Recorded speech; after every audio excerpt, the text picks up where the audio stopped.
कांग्रेस इस बात से खुश है कि कोरोना प्रबंधन को लेकर पीएम मोदी की छवि को नुकसान हुआ। अगर ऐसा है तो ये खासकर कांग्रेस के लिए सक्रिय होने का सुनहरा मौका होना चाहिए। वक्त है, लेकिन कांग्रेस इसके लिए तैयार नहीं। ग्रुप 23 के दबावों के बावजूद कांग्रेस अध्यक्ष का चुनाव टाल दिया गया है। पार्टी में कमेटी राज और तदर्थ नियुक्तियों का दौर जारी है। बदतर यह है कि कांग्रेस अब बीजेपी के हाथों में खेल रही है। पार्टी पर गांधी परिवार की मजबूत पकड़, राष्ट्रीय सुरक्षा के मुद्दे को महत्व न देना, मुस्लिम तुष्टीकरण और भीषण संकट के समय प्रधानमंत्री के दफ्तर को कमजोर करने की कोशिश, ये कुछ आरोप हैं जो बीजेपी कांग्रेस पर लगाती है।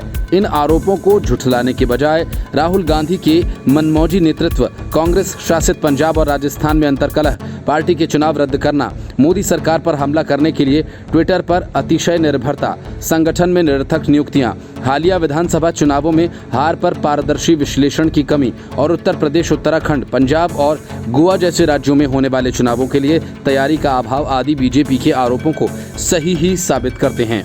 जब पूरी कांग्रेस राहुल गांधी की कांग्रेस अध्यक्ष के तौर पर वापसी या फिर किसी गैर गांधी की नेतृत्व की जिम्मेदारी देने की प्रतीक्षा कर रही है, तब कांग्रेस ने इमरान मसूद को अखिल भारतीय कांग्रेस कमेटी का सचिव और इमरान प्रताप गढ़ी को अल्पसंख्यक प्रकोष्ठ का प्रमुख बना दिया। कट्टर छवि वाले ये दोनों लोग 2019 का लोकसभा चुनाव हार चुके हैं। अगले साल उत्तर प्रदेश में होने वाले विधानसभा चुनाव से पहले इन दोनों की नियुक्तियों पर कांग्रेस के भीतर ही सवाल उठे हैं। पंजाब कांग्रेस में मुख्यमंत्री कैप्टन अमरिंदर सिंह और नवजोत सिंह सिद्धू के बीच के विवाद का समाधान करने के लिए पार्टी ने हाल ही में 3 सदस्य समिति का गठन किया है।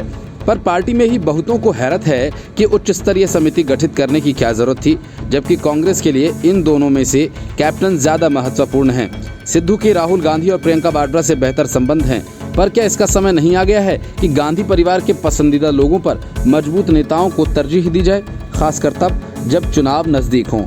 उत्तराखंड में भी कांग्रेस ठीक ऐसी ही दुविधा का सामना कर रही है। अगले साल वहां होने वाले विधानसभा चुनावों में वे अपने पुराने नेता हरीश रावत को मुख्यमंत्री के चेहरे के तौर पर पेश करें या फिर नए नेता का चुनाव जीतकर आने वाले विधायकों पर छोड़ा जाएगा। उत्तर प्रदेश के विपरीत उत्तराखंड में कांग्रेस के लिए सत्ता में लौटने की बेहतर संभावनाएं हैं, पर इसके लिए पार्टी को एकजुटता दिखानी होगी। राहुल ऐसे समय में ट्विटर पर अति निर्भरता दिखा रहे हैं जब भारत में ये सोशल मीडिया प्लेटफॉर्म संकट का सामना कर रहा है। हाल ही में राहुल ने ट्विटर पर अनेक पत्रकारों, राजनेताओं और लोगों को इस आधार पर अनफॉलो कर दिया कि वे कांग्रेस से जुड़े हुए नहीं हैं। दरअसल राहुल इस बात से क्षुब्ध थे कि उनके बचपन के दोस्त ज्योतिरादित्य सिंधिया ने विगत 21 मई को राजीव गांधी की पुण्यतिथि पर ट्विटर पर श्रद्धांजलि देते हुए पहले उन्हें आधुनिक भारत के निर्माता और भारत रत्न के रूप में संबोधित किया, फिर उसे डिलीट कर पूर्व प्रधानमंत्री को औपचारिक श्रद्धांजलि दी।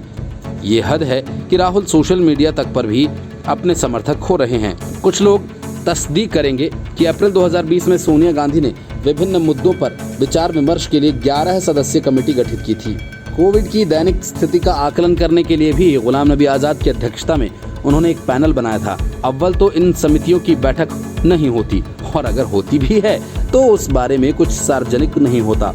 असल में सोनिया गांधी मुद्दे के हल के लिए जो कदम उठाती हैं वे व्यर्थ होते हैं। कांग्रेस के पुनरुद्धार के लिए सोनिया ने 3 बार ए.के. एंटोनी की मदद ली। संगठन के मुद्दों के हल के लिए 1999, 2008 और 2014 में एंटोनी कमेटी गठित हुई। कमेटी ने पार्टी के चुनाव, आंतरिक लोकतंत्र की बहाली, पार्टी के ढांचे, प्रत्याशियों के चुनाव और पार्टी पर्यवेक्षकों के बारे में 20 सुझाव दिए थे।